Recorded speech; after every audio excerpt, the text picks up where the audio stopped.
क्या है कि मतलब हम लोगों को इंसानों के साथ ट्रीट करने का तरीका आना चाहिए। मतलब हम यदि इंसानों के साथ ठीक तरीके से ट्रीट नहीं कर सकते तो हम प्रशासन करने लायक है नहीं। जिले के पथरिया सामुदायिक स्वास्थ्य केंद्र का आकस्मिक निरीक्षण करने पहुंचे कलेक्टर सुधीर कुमार कोचर का गला अव्यवस्थाएं देखकर रुंध गया। वह अस्पताल में महिलाओं के साथ हो रहे व्यवहार को देखकर दुखी हो गए और प्रशासन को भी कोसते नजर आए। उन्होंने कहा, हमें इंसानों को ठीक तरीके से ट्रीट करना नहीं आता। अगर हम इंसानों से ठीक तरीके से ट्रीट नहीं कर सकते तो हम प्रशासन करने लायक नहीं हैं। मैं कोशिश कर रहा हूं कि व्यवस्थाएं ठीक हों। उन्होंने ये भी कहा कि हम कितने भी बातें कर लें, लेकिन धरातल पर ये हालात सुधरने वाले नहीं हैं। दरअसल कलेक्टर के औचक निरीक्षण के दौरान सामुदायिक स्वास्थ्य केंद्र पथरिया में मौजूद लोगों ने अस्पताल की कई कमियों को उजागर किया, जिसमें अस्पताल परिसर में पिछले कई महीनों से डेंटल मशीन बंद होने, सोनोग्राफी सहित कई सुविधाओं का अभाव है, जिस पर कलेक्टर ने नाराजगी जाहिर करते हुए जल्द शुरू कराने की बात कही। गौरतलब है कि सामुदायिक स्वास्थ्य केंद्र पथरिया में प्रधानमंत्री सुरक्षित मातृत्व अभियान हाई रिस्क प्रसव के पूर्व निःशुल्क जांच हेतु प्रत्येक माह 25 तारीख को हाई रिस्क गर्भवती महिलाओं की निःशुल्क जांच की जाती है और ऐसी महिलाओं को चिन्हित कर अस्पताल में जांच के लिए बुलाना अनिवार्य है। निरीक्षण के दौरान कलेक्टर सुधीर कोचर सामुदायिक स्वास्थ्य केंद्र पहुंचे थे, लेकिन इस अभियान में सामुदायिक स्वास्थ्य केंद्र अपनी कमियों के कारण खरा नहीं उतर सका, क्योंकि सूची के अनुसार जितनी हाई रिस्क गर्भवती महिलाओं की उपस्थिति अनिवार्य थी उससे कम उपस्थिति देखी। तो कलेक्टर ने मुख्य खंड चिकित्सा अधिकारी से सवाल जवाब करना शुरू कर दिया। तब डॉक्टर ईमिंज एवं अस्पताल के कर्मचारियों द्वारा बचाव करते हुए दिखाई दिए।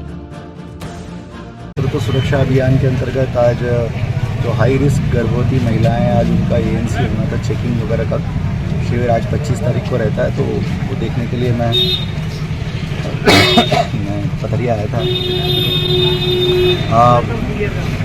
यहाँ पर मैंने सारी व्यवस्थाएं देखी, जनरल वार्ड और प्रसूति कक्ष से लेकर के और महिलाओं को मातृत्व सुरक्षा योजना के अंतर्गत जो पूरा इनका प्रोटोकॉल है उसके अंतर्गत मैंने व्यवस्थाएं देखी। मैं बहुत ज़्यादा संतुष्ट नहीं हूँ व्यवस्थाओं से।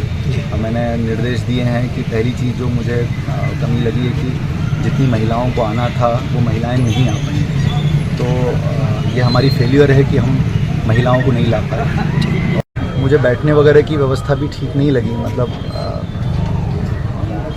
क्या है कि मतलब हम लोगों को इंसानों के साथ ट्रीट करने का तरीका आना चाहिए। मतलब हम यदि इंसानों के साथ ठीक तरीके से ट्रीट नहीं कर सकते तो हम प्रशासन करने लायक है नहीं। तो मुझे बड़ा दुख होता है कि जब कोई महिला नीचे बैठी है और कोई कहीं बैठी है, कोई कहीं बैठी है और वो सब कुछ बोल नहीं सकते, क्योंकि वो ऐसे डिपेंडेंट हैं हमारे ऊपर कि उनके पास कोई रास्ता ही नहीं है। ये चीज़ें देख करके बहुत दुख होता है मेरे को। मैं क्या बोलूँ आपसे, लेकिन मैंने कहा है, कोशिश कर रहा हूँ मैं, उन लोगों को निर्देश दिए हैं कि ये चीज़ें ठीक हों, क्योंकि ये जब तक ठीक नहीं होगा हम कितनी बातें कर रहे हैं, चीज़ें धरातल पर सुधरने वाली नहीं हैं। तो मैंने यही निर्देश दिए हैं कि आगे जब भी शिविर होंगे तो आप इस बात का ध्यान रखें कि हर महिला, जिस महिला को यहाँ आना था वो महिला यहाँ पर आए।